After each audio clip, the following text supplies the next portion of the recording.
The discovery came on a bitter January morning in 1883, when the snow drifting across Denver's streets had turned from white to gray.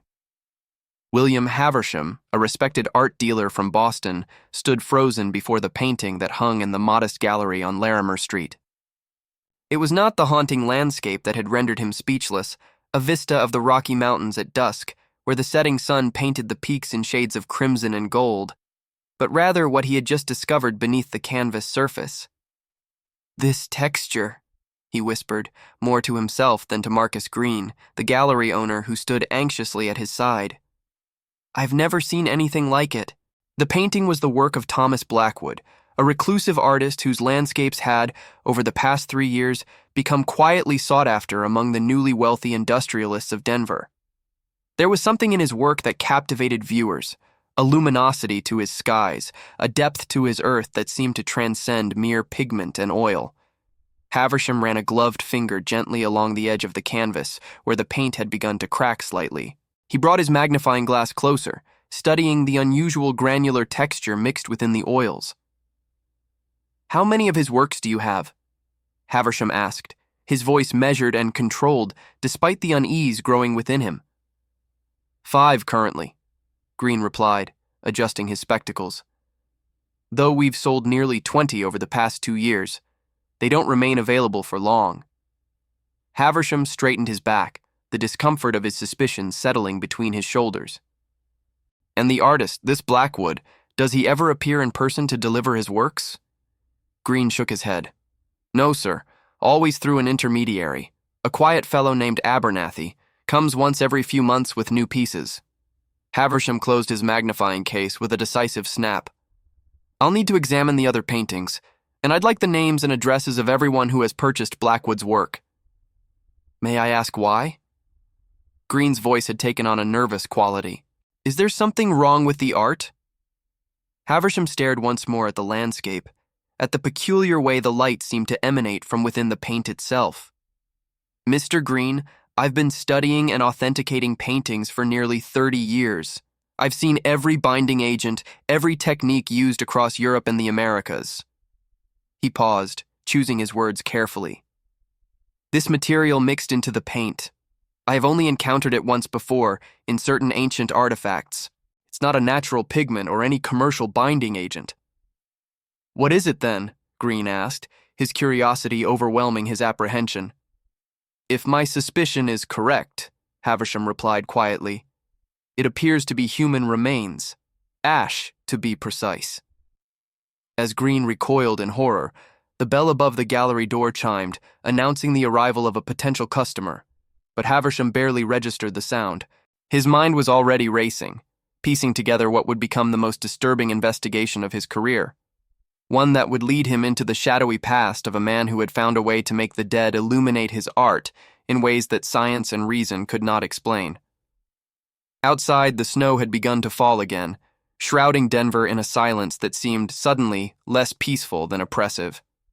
Within the next week, the name Thomas Blackwood would become infamous across Colorado territory, but on this day, his secret remained contained within the 4 walls of the gallery, trapped in the paint that held the essence of those who could no longer speak for themselves. Check if you're already subscribed to this channel.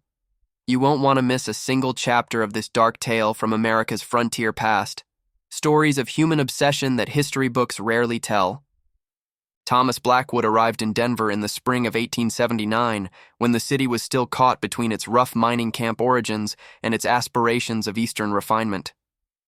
He came with little more than a worn leather case of brushes, a few blank canvases, and the haunted eyes of a man acquainted with loss. He rented a small cabin on the outskirts of town, near what is now Cherry Creek. The structure was simple, 2 rooms and a lean-to that he immediately converted into a studio, installing a north-facing window to capture the indirect light painters prefer. The locals took little notice of him at first. Denver in those days was filled with transients, miners who had failed to find their fortune in the mountains, railroad workers between jobs, and speculators chasing the next boom town. Blackwood kept to himself. He was a man of medium height and unremarkable features, save for his hands, long-fingered and always stained with paint, and his eyes, which were described by those who met him as unsettlingly pale, like winter sky reflected in ice. His speech revealed an educated background, possibly New England or European, though he deflected questions about his past with practiced ease. "The art is what matters," he would say on the rare occasions he engaged in conversation at the general store. "The man behind it is irrelevant." Margaret Sullivan, who ran the boarding house 2 miles from Blackwood's cabin, remembered him differently. "He wasn't always so distant," she recounted later to Haversham. "When he first arrived, there was a politeness to him, a sadness too. He would tip his hat to the ladies and sometimes stop to admire the flowers in my garden. It was only after his first trip into the mountains that he changed." That first expedition into the Rockies occurred in August 1879. Blackwood hired a local guide, a former Ute scout named James Redfeather, to take him deep into the mountains. They were gone for 2 weeks. When Blackwood returned, he was alone. "Redfeather decided to stay up at an old mining camp," he explained to those who inquired. "Said he had relatives to visit." No one thought much of it. Indigenous guides often had their own business in the mountains. It was only months later, when Redfeather's family came looking for him, that questions arose. Questions that were soon forgotten as Blackwood's paintings began to appear, captivating the town with their uncanny beauty. His first exhibition was held in the back room of Whitaker's bookstore in November 1879. The 6 landscapes displayed there sold within days, despite their considerable price. Something about the paintings struck the viewers profoundly, a quality that Marcus Green would later describe as both familiar and otherworldly, like recognizing a place you've only visited in dreams. The success of this first showing brought Blackwood his initial commissions. Wealthy mine owners and railroad barons wanted landscapes of their properties, vistas that captured their claims to the Colorado wilderness.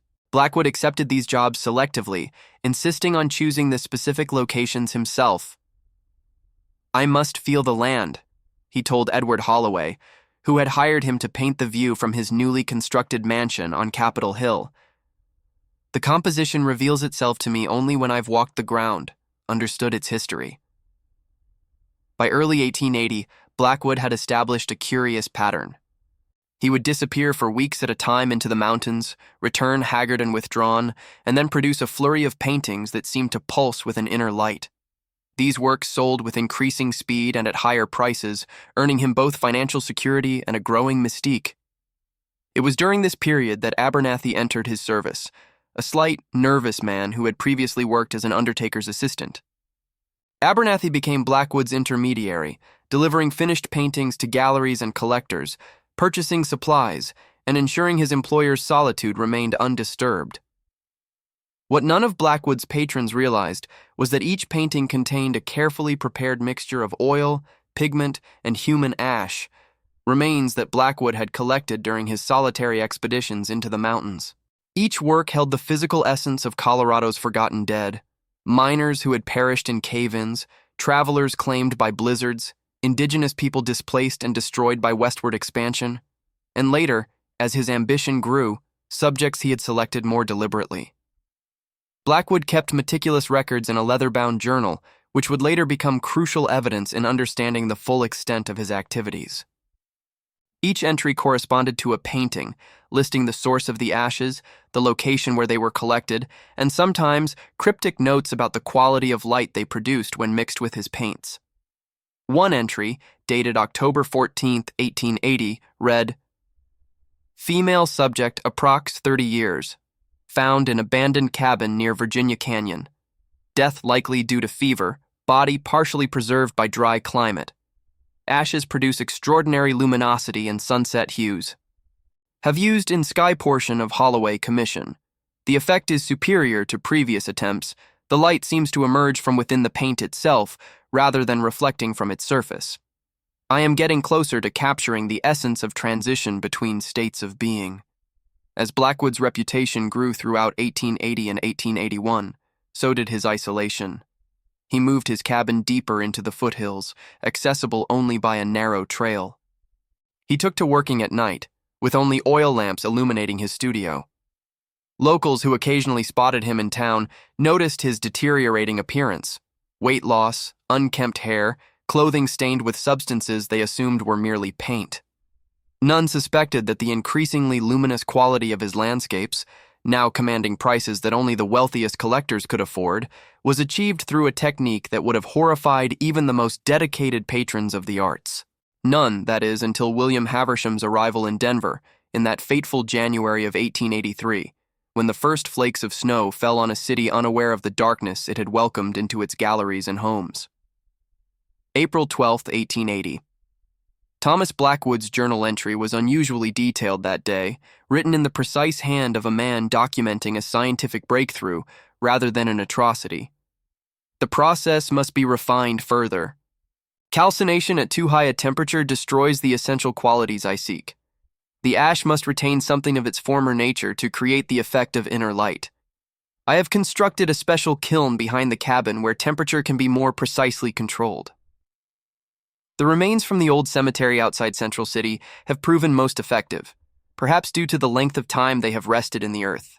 There is a transference that occurs, a mineral quality the bones absorb over decades that, when released through fire, binds remarkably well with linseed oil and white lead.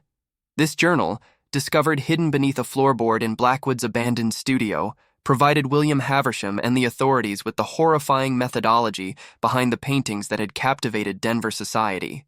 The account revealed a man obsessed not merely with art, but with capturing something he believed existed beyond the threshold of life, what he called in later entries the luminosity of transition. Blackwood's process began with selection. Initially, he sought out abandoned graves, forgotten burial sites in mining camps that had boomed and busted in the frenetic silver rushes of the 1860s and 70s. Colorado's landscape was dotted with such places, makeshift cemeteries where markers had fallen or disappeared entirely, where the dead lay anonymous and unvisited. He became an amateur archaeologist of sorts, researching old newspaper accounts of mining disasters, epidemics, and the conflicts between settlers and indigenous tribes. He mapped these locations in a small notebook, planning expeditions that he disguised as artistic retreats into the wilderness. "I require solitude to capture the true essence of the mountains," he explained to his patrons, who found his commitment admirable. "The modern world intrudes too easily upon artistic contemplation." Once at these sites, Blackwood would carefully exhume remains, taking only what would not be missed: a portion of a rib cage, a fragment of skull, occasionally an entire set of remains if the grave seemed completely forgotten. He became adept at covering his tracks, replacing disturbed earth, and sometimes setting rocks or native plants to disguise his activities. The second phase occurred at his remote cabin, where he had indeed constructed a small kiln, similar to those used by potters but modified for his specific needs. Here, the remains were cleaned, dried, and then subjected to controlled firing, a process Blackwood refined over months of experimentation. Different bones yielded different qualities. Various firing temperatures produced distinct effects. He documented each variation meticulously. The skull fragments from subject Daru 12, male, approximately 60 years, found near abandoned Silver Heels mine, produce an extraordinary blue-white luminosity when prepared at lower temperatures. Have reserved this batch for sky portions in the Sullivan Commission. The third stage involved grinding the calcined remains into a fine powder, which Blackwood then mixed with his binding agents and pigments. He developed specific formulas for different effects, certain remains for skies, others for water surfaces, still others for the exposed rock of mountainsides. Each painting contained the ashes of multiple individuals, carefully balanced to achieve the desired luminosity. Most disturbing were the later entries, beginning in mid-1881, where Blackwood's methods took a darker turn. Subject Narger 27 was acquired yesterday. Male, approximately 35 years, consumption in advanced stages. Found him near death in the mining camp at Black Hawk. No relations, no one to miss him. Offered comfort in his final hours. He passed at dawn, the precise moment when light here in the mountains possesses its most extraordinary clarity. I wonder if this timing will affect the quality of ash produced. Have begun preparations immediately while the transition is still fresh. These entries suggested that Blackwood had moved beyond grave robbing to actively seeking out the dying and isolated. There were entries describing midnight visits to indigent hospitals, arrangements with unscrupulous undertakers, and in at least 3 cases, more direct interventions that Haversham would later describe in his official report as suggestive of premeditated murder in service of his artistic process. Abernathy's role in these activities remained ambiguous.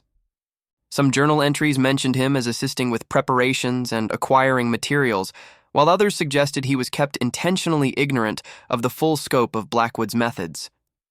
What was clear was the artist's growing obsession with what he believed he was capturing. The journal entries became increasingly philosophical, reflecting on the nature of life, death, and the transference of energy. There is light in all of us, not metaphorical, but literal. We are made of the same elements as stars. In death, this energy seeks release, a return to the cosmos. I am merely creating a temporary vessel for this transition, capturing it in a medium where it can be observed and appreciated. Is this not the highest purpose of art? To make visible what normally passes unseen? These subjects, forgotten and abandoned in life, achieve a form of immortality through my work. They become part of something beautiful, revered, eternal. By late 1882, Blackwood had created over 40 major works using his gruesome technique. 37 had been sold to private collectors across Colorado and as far east as Chicago and New York. The remaining pieces were held in Marcus Green's gallery or remained in Blackwood's studio in various stages of completion. As Haversham pieced together the full scope of Blackwood's activities, he was struck by the calculated precision of the artist's methods. This was not the work of a man lost to madness, but rather one who had systematically developed a technique that served his twisted vision. The journal revealed a mind that remained sharply logical even as it crossed boundaries of morality and law. The final entry, dated just 3 days before Haversham's discovery, contained perhaps the most chilling insight into Blackwood's thinking. I have begun preparations for my masterpiece. The materials gathered thus far are insufficient for what I envision, a landscape that captures not just the light of transition, but the complete essence of this territory. Colorado was built on death. Its mountains are monuments to those who perished seeking fortune or freedom. My work will be the first true portrait of this place, incorporating the physical remains of those who sacrificed everything to shape it. For a work of this magnitude, however, I require fresher materials with stronger luminous properties. I have identified several potential subjects among the city's elites, those who have purchased my work without understanding its nature. There would be a perfect symmetry in this inclusion. Abernathy will make the arrangements for my visit to the Sullivan household tomorrow evening. When Haversham read this entry, he immediately dispatched urgent messages to the Denver police and to the residence of Margaret Sullivan, the wealthy widow who had become one of Blackwood's most dedicated patrons. But the warning would come too late for at least one of the artist's intended subjects, a realization that would haunt Haversham for the remainder of his days. What have the people we've lost become in our memories? Do they illuminate our days like Blackwood believed, or do we transform their memory into something that serves our needs? Leave a comment with, "They illuminate us still," if you've ever felt the presence of someone you've lost guiding you through dark times. Sheriff Robert Caldwell had seen his share of horrors in 15 years of law enforcement on the frontier. He'd cut down men who'd been lynched by vigilantes, discovered prospectors who'd frozen to death in mountain passes, and once, during the conflict with the Cheyenne, encountered the aftermath of a massacre that still haunted his dreams. But nothing in his experience had prepared him for what awaited in Thomas Blackwood's cabin. "I've never seen anything like it," he told the hastily assembled town council on January 18, 1883. "It was methodical, like a doctor's surgery, but for the most unholy purpose." The cabin itself stood in a clearing about 12 miles outside Denver, sheltered by a grove of ponderosa pines that kept it hidden from the infrequently used trail nearby. It was larger than Haversham had expected, 3 rooms plus the lean-to studio, solidly constructed of local timber and stone. The artist had built it to last, suggesting he had viewed his work as a long-term endeavor. The main room served as living quarters, sparsely furnished with a narrow bed, a writing desk, and shelves lined with books on anatomy, chemistry, art history, and surprisingly, religious texts discussing the afterlife from various traditions.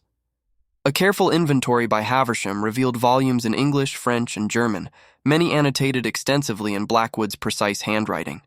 The kitchen showed signs of basic but regular use. It was the second bedroom, however, that revealed the true nature of Blackwood's activities. This room had been converted into what the artist referred to in his journal as his preparation laboratory. The space contained a large work table, shelves of labeled glass jars, specialized tools for cutting and grinding, and meticulous records of each subject processed there. A trap door in the floor led to a root cellar that Blackwood had adapted for storage of remains awaiting processing. When Caldwell's deputies opened this compartment, they discovered partial remains of at least 7 individuals. Behind the cabin stood the kiln described in the journal, a sophisticated construction that showed evidence of recent and frequent use. Nearby was a shed containing additional supplies, including chemicals used in the preparation process: calcium phosphate, potassium nitrate, and various fixatives and preservatives. He approached this like a man of science, Haversham noted during his testimony to the council. There was nothing haphazard or frenzied about his methods. Each step was calculated, refined through experimentation, and documented with academic precision. The investigation quickly expanded beyond the cabin. Sheriff Caldwell organized search parties to examine the locations mentioned in Blackwood's journal, focusing on the remote grave sites the artist had allegedly disturbed. These efforts confirmed much of what the journal described. Dozens of graves showed evidence of tampering, though determining exactly what had been taken proved impossible in most cases due to the condition of the remains and the passing of time. Meanwhile, Haversham focused on tracking down all of Blackwood's sold paintings. This proved challenging, as some had already been resold to collectors in other states or displayed in private clubs where membership rosters were closely guarded. Of the 37 sold works, Haversham eventually located 29. Each painting underwent analysis by both Haversham and Dr. Edmund Clark, a physician from Denver Hospital who had some training in forensic examination. Their findings confirmed the presence of human remains in every work, though the exact composition varied from painting to painting. The ash was mixed primarily with the white lead base and the binding oil, Haversham explained in his report. This created the unusual luminosity that made Blackwood's work so distinctive. Light seems to emanate from within the canvas rather than reflecting from its surface. Most disturbing is how effectively this technique achieved its artistic aims. Even knowing what we now do, the beauty of the work remains undeniable. This uncomfortable truth complicated the investigation. Many collectors, upon learning the truth about their prized Blackwood landscapes, refused to believe the evidence. Some accused Haversham and Caldwell of perpetrating a hoax to drive down the value of the paintings for their own financial benefit. Others acknowledged the truth, but argued that the artistic merit of the works transcended their macabre origins.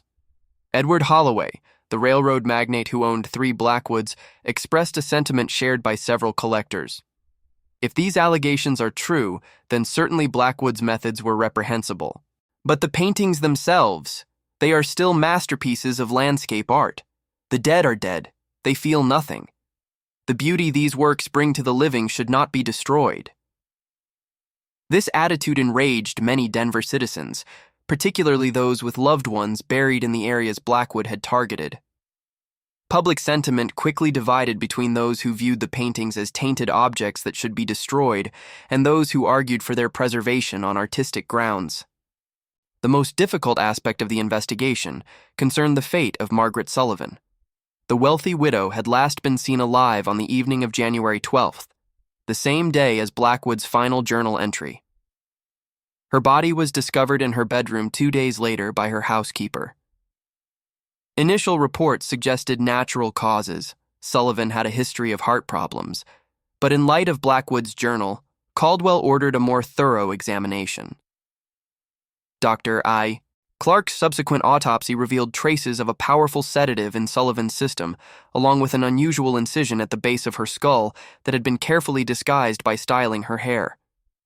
A small amount of brain tissue had been removed, a technique mentioned in Blackwood's later journal entries as yielding material with superior luminous properties. Abernathy, when finally located and arrested on January 20th, provided limited cooperation. The mousy man claimed ignorance of the full extent of Blackwood's activities, insisting he had believed the artist was merely eccentric rather than murderous.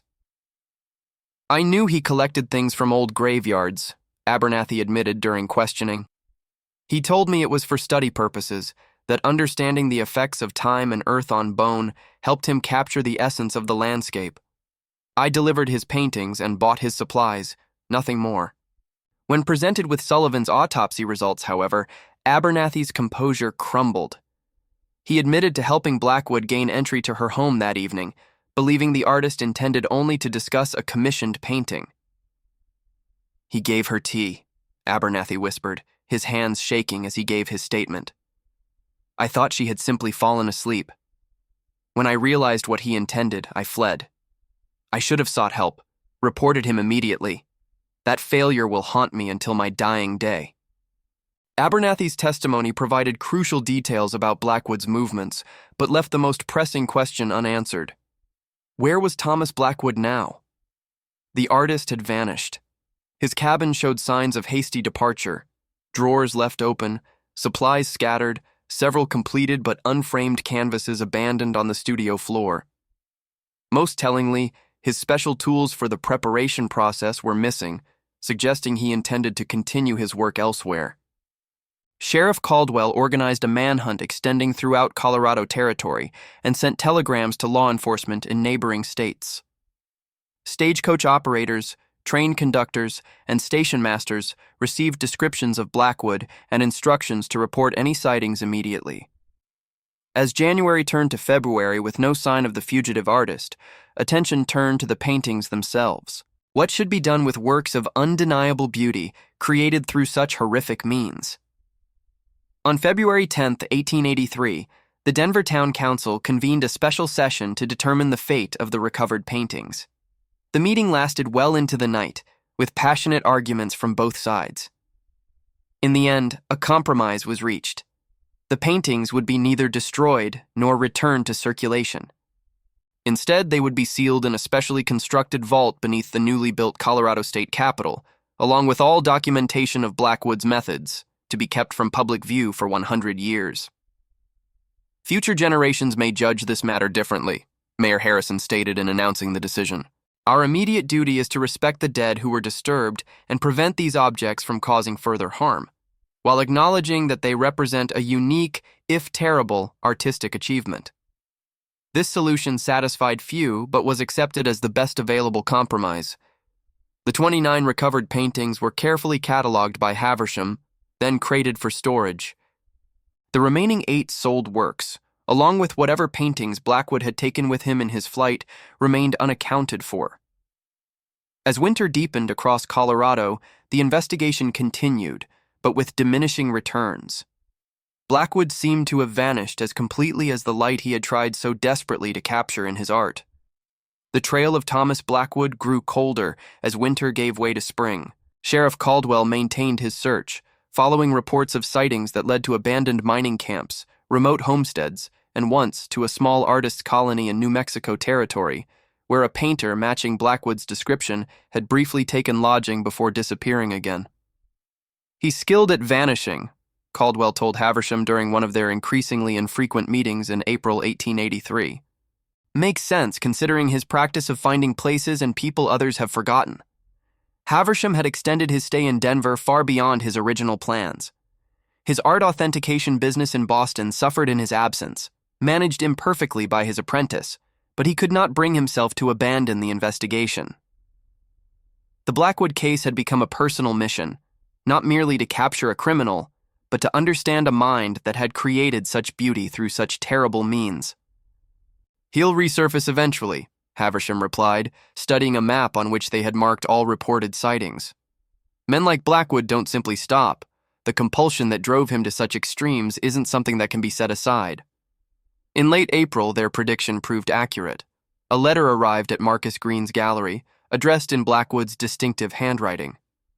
The gallery owner, still under cloud of suspicion for his role in selling the tainted paintings, immediately delivered the unopened envelope to Sheriff Caldwell's office. The letter inside contained no return address or indication of Blackwood's location, but its contents provided disturbing insight into the artist's current state of mind. Mr. Green, I understand my work has caused some consternation in Denver society. Such is often the fate of artists who push beyond conventional boundaries. History will judge whether my methods were justified by their results. I write not to defend myself, but to correct certain misapprehensions about my work. What I have done is not desecration, but transformation. The subjects whose physical essence I incorporated into my paintings existed in obscurity, forgotten in unmarked graves or dying alone, unremembered. Through my art, they have achieved a form of immortality, their essence captured in works that evoke awe and reverence. The luminosity in my paintings is not merely an aesthetic effect, it is the visible manifestation of the transition between states of being. What some call death, I recognize as simply a change in form. Energy is neither created nor destroyed. This is scientific fact, not mystical conjecture. I have relocated to continue my work under circumstances more amenable to experimentation. My recent studies have yielded significant advancements in my technique. The latest subjects provide material of unprecedented quality. The luminosity achieved in my new pieces surpasses anything previously accomplished. I remain, Thomas Blackwood, P.S. Inform Mr. Haversham that I appreciated his technical analysis of my methods. Few have understood the complexity of what I have achieved. Perhaps someday we might discuss the finer points of my process directly.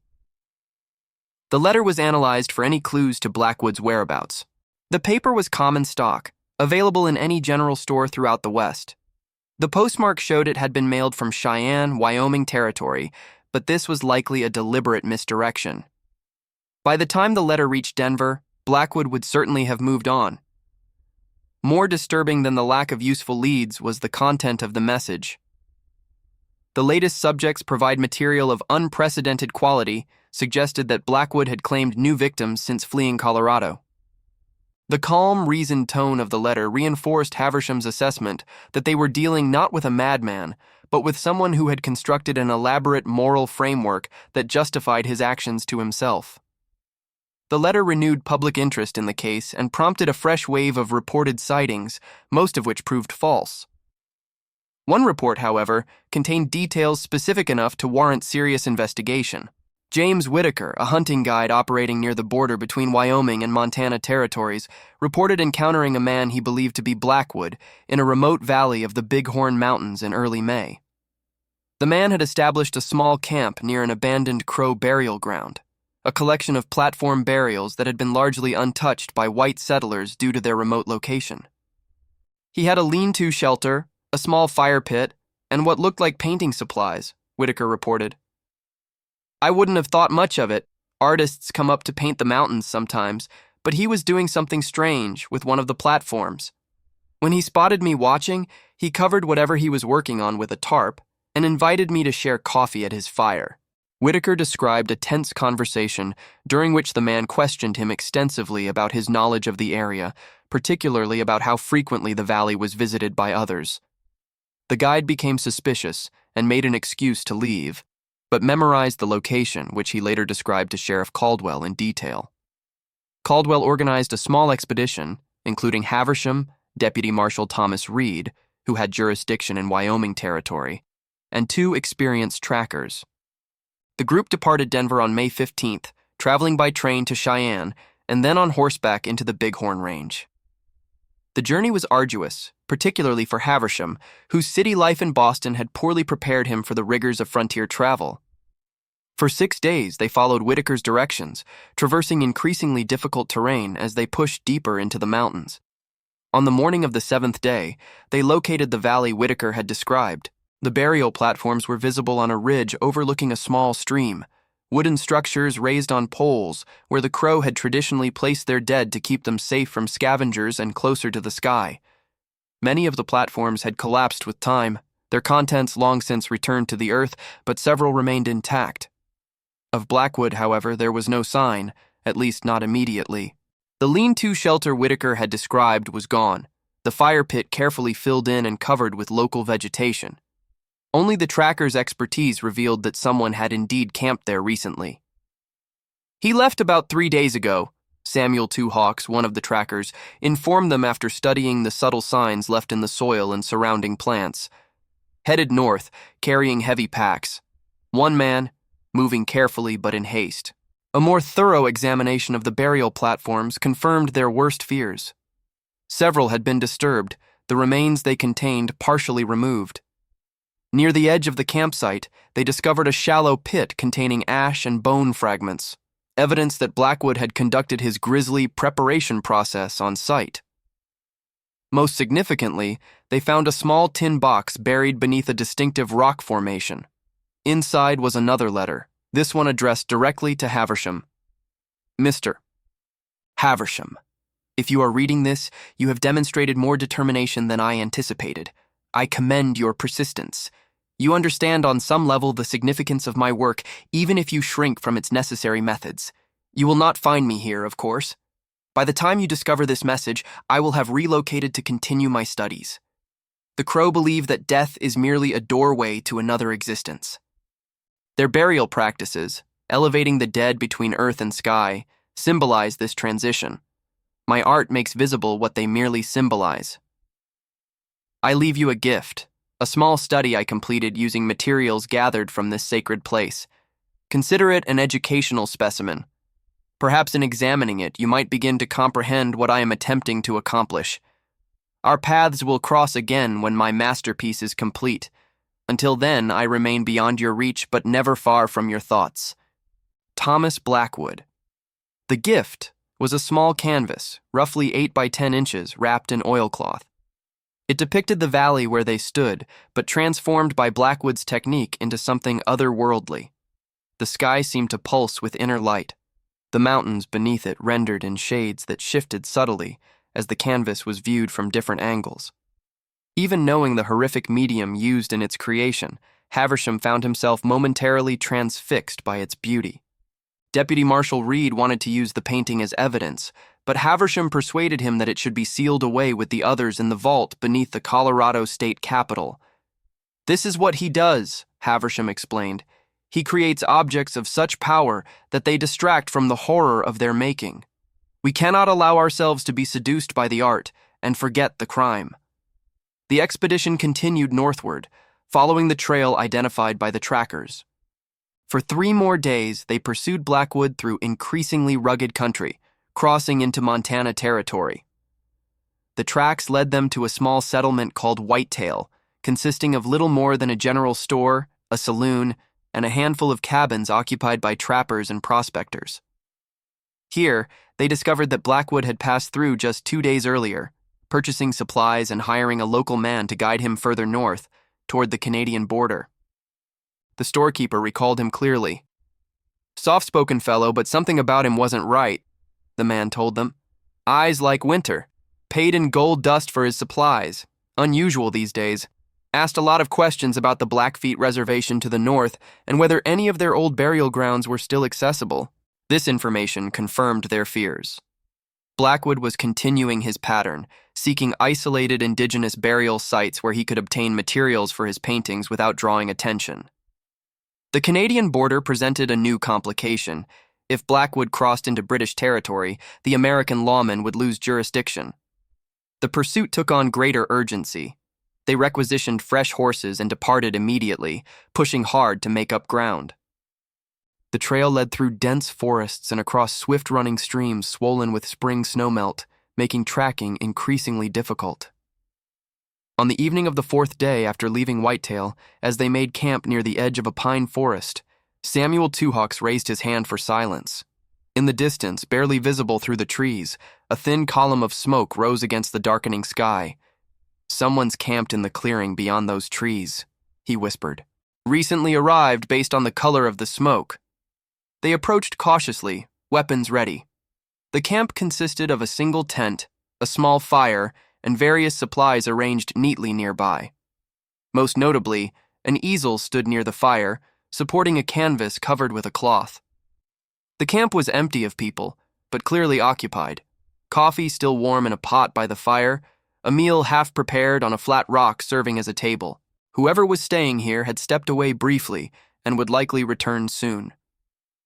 Sheriff Caldwell organized their positions, placing men at strategic points surrounding the clearing with clear lines of sight. Haversham insisted on remaining near the easel, drawn by an unshakable need to see what Blackwood was currently working on. As twilight deepened into night, they waited in silence. An hour passed, then another. The fire burned lower, its light casting long shadows across the clearing. Just as Caldwell was beginning to wonder if they had somehow been detected, a figure emerged from the trees on the far side of the camp. In the dim firelight, Thomas Blackwood looked less like the monster they had been pursuing, and more like an ordinary man, of medium height and unremarkable features, dressed practically for the wilderness. Only when he moved closer to the fire could they see his eyes, pale and intense, scanning the camp with methodical precision. He noticed something amiss almost immediately, perhaps a piece of equipment slightly moved, or simply the instinct of a man who had been living as a fugitive. He turned sharply, preparing to retreat into the darkness. "Thomas Blackwood," Caldwell called out, stepping from his hiding place with his rifle raised. "You're under arrest for grave robbery, desecration of remains, and the murder of Margaret Sullivan." Blackwood froze, then slowly raised his hands. His expression showed neither fear nor surprise, but rather a curious resignation. "It seems my work must be interrupted once again," he said quietly. As the others emerged from their positions, surrounding him, Blackwood's gaze settled on Haversham, who had stepped forward to uncover the canvas on the easel. "Be careful with that, Mr. Haversham," Blackwood said. "The paint is still wet in places. I was just returning from gathering additional materials when you arrived." The painting was another landscape. For 3 days, Thomas Blackwood sat in the makeshift jail cell in Whitetail, Montana territory, a converted storage room reinforced with iron bars. He accepted his confinement with an unsettling serenity, requesting only paper and pencil to continue sketching while he awaited transport back to Denver. Sheriff Caldwell denied the art supplies, but granted Haversham's request for a formal interview, hoping the art expert might extract information about any remaining victims. The room where they met was small and dimly lit by an oil lamp that cast long shadows across Blackwood's gaunt face. Haversham noted how the artist's hands, now empty of brushes, moved constantly, fingers tracing invisible patterns on the rough wooden table between them. "You've gone to extraordinary lengths to find me, Mr. Haversham," Blackwood said, his voice calm and measured. "I'm curious. Is it justice you seek, or understanding?" "Both," Haversham replied honestly. "I've spent months studying your work, your methods. I need to know why. Not just how, but why." Blackwood smiled faintly. "Most men would be satisfied with simple condemnation. Your curiosity speaks well of you." He leaned forward, the lamplight catching his pale eyes. "You've seen the luminosity in my paintings. You know it's not achievable through conventional means. What I've discovered is nothing short of transformative, not just for art, but for our understanding of existence itself." For the next 2 hours, Blackwood spoke with the precision of a scholar delivering a lecture. He described how his obsession began in 1876, when he was still Thomas Blackwood Harrington, a respected art instructor at a small college in Massachusetts. Following the death of his wife and infant daughter to typhoid fever, he had fallen into despair, his paintings growing dark and lifeless. "I was sitting in the cemetery at dusk, near their graves," he recounted. "The setting sun hit the marble headstones in such a way that they seemed to glow from within. It wasn't reflection. It was as though the stone itself had captured and was now releasing the light. That moment changed everything for me." Blackwood explained how he began researching ancient burial practices, particularly those that involved cremation. He traveled to Europe, studying art techniques that had been lost to history. Byzantine methods of achieving luminosity in religious icons, medieval processes for creating pigments from unusual sources. "In Florence, I met an old conservator working on a 15th century altarpiece," he continued. "He showed me microscopic analysis revealing human bone ash in the paint mixture. The artist had incorporated the remains of saints to create a literal halo effect. The church suppressed knowledge of these techniques during the Reformation, but the evidence remains for those who know where to look." Upon returning to America, Blackwood had begun his experiments, starting with animal remains before eventually turning to human sources.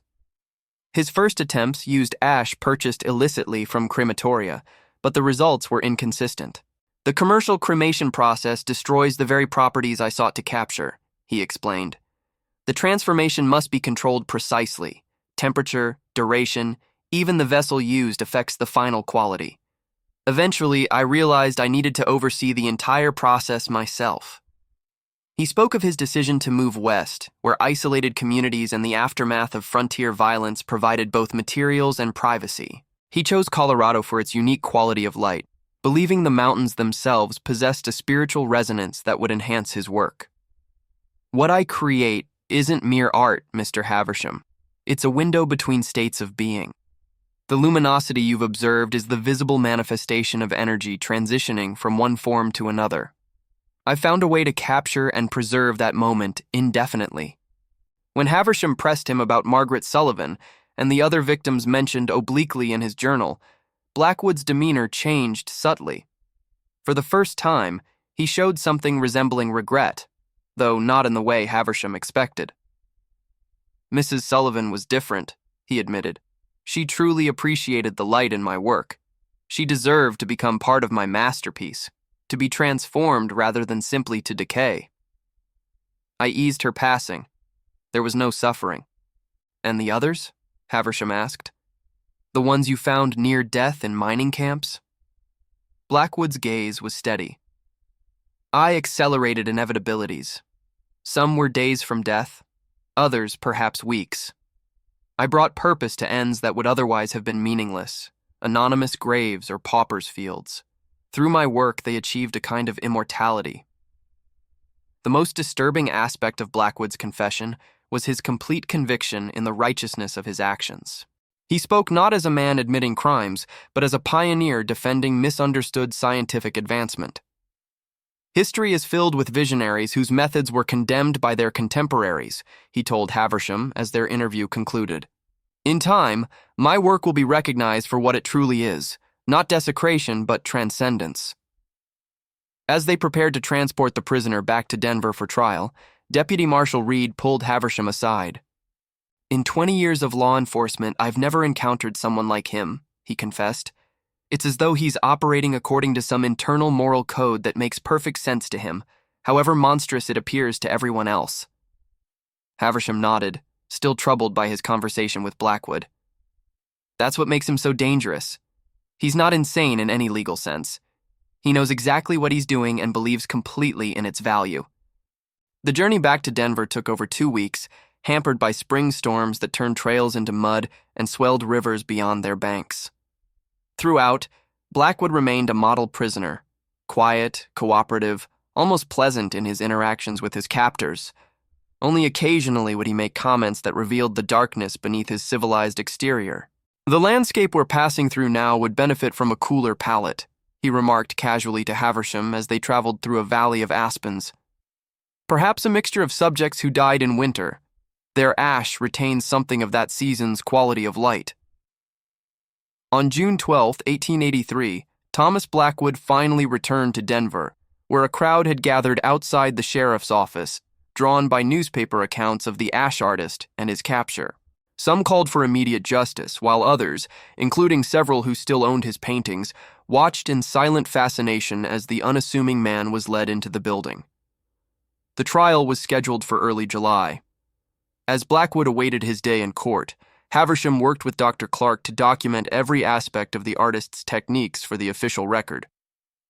Together, they examined the paintings seized from the Montana camp, confirming that they contained human remains consistent with those taken from the Crow burial platforms. Each painting is essentially a cemetery, Dr. Clark observed grimly. The average canvas contains ash from between 3 and 7 individuals based on our analysis.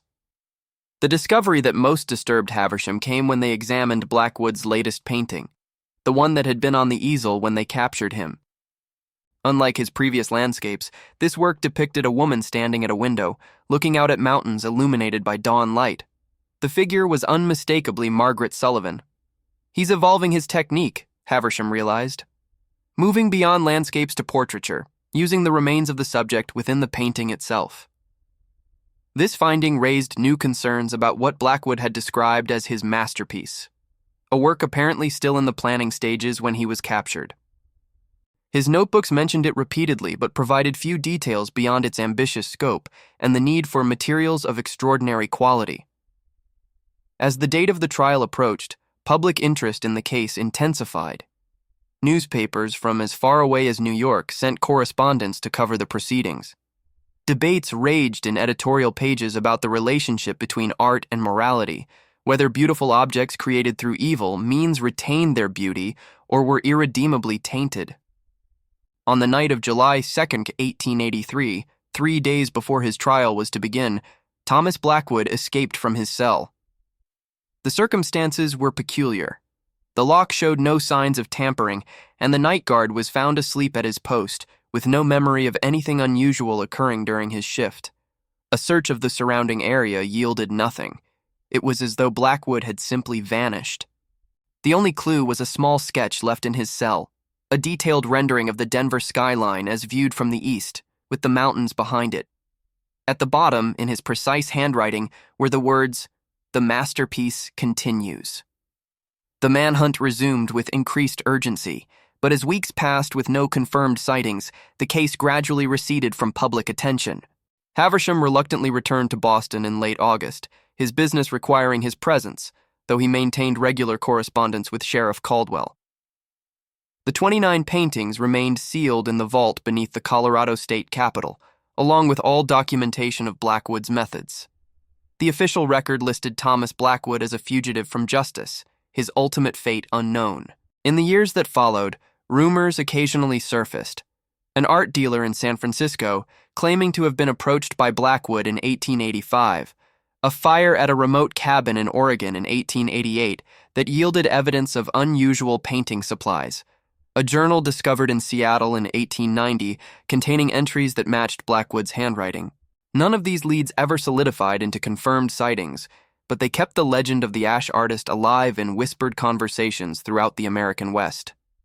His known paintings, though hidden from public view, became the subject of persistent rumors and academic speculation, forbidden objects whose power grew precisely because they could not be seen. October 1923.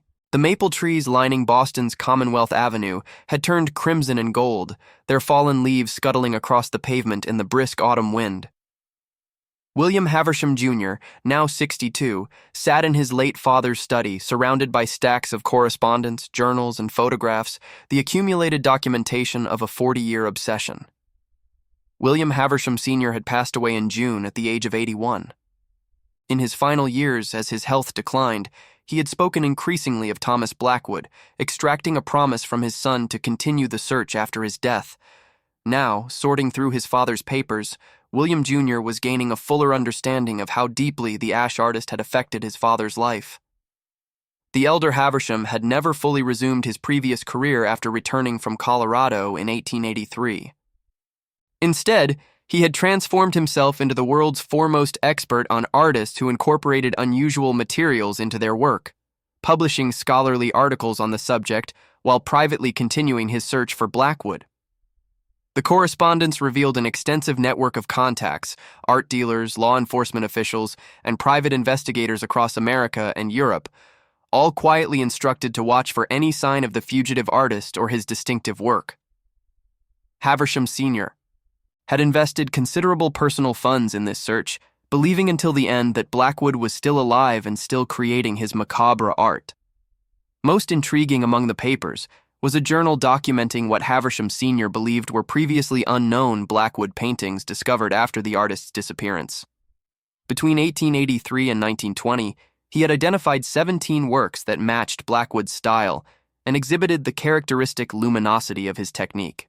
These paintings had appeared in private collections across America, always attributed to various obscure artists with names that William Jr. suspected were aliases: Thomas Blake, William Blackmer, T.B. Harrison, variations that contained echoes of Blackwood's real name.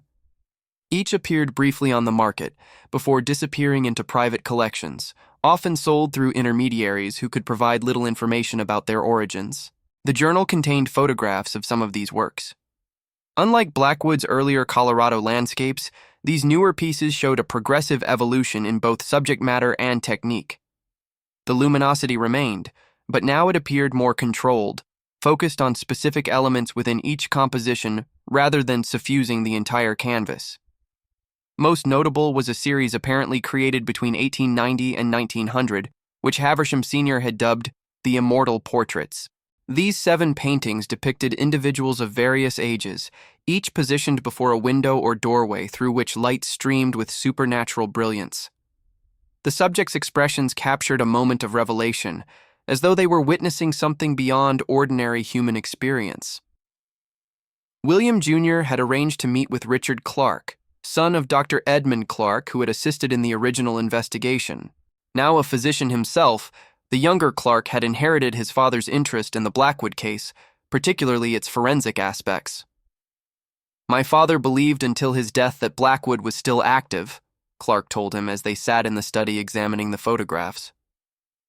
"He kept a file of suspicious deaths, individuals found with small, precise incisions at the base of the skull, similar to what was discovered during Margaret Sullivan's autopsy." "How many cases?" William Jr. asked. 23 confirmed between 1883 and 1915, spread across the western states and later the Pacific Northwest.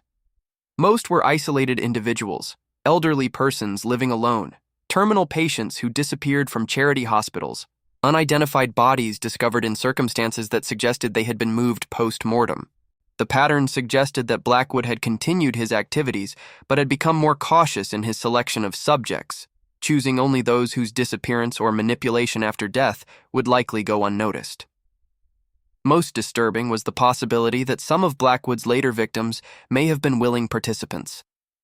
Among Haversham Sr.'s papers was a transcript of an interview with a San Francisco art collector who claimed to have met Blackwood in 1902. According to this account, the artist had established a small following of devotees who believed in his vision of transformation through art. He spoke of volunteers, the collector had told Haversham Sr. People with terminal illnesses who viewed inclusion in his work as a form of immortality preferable to simple burial. He described it as collaborative transcendence, their essence continuing to exist within his art rather than simply returning to the earth. Whether this claim was true or merely part of the mythology that had grown around Blackwood over the years remained unclear. What was certain was that both the artist and his work had taken on a legendary quality in certain circles, becoming symbols of art that literally transcended the boundary between life and death. In December 1923, William Jr. received a letter from the curator of a small museum in Portland, Oregon.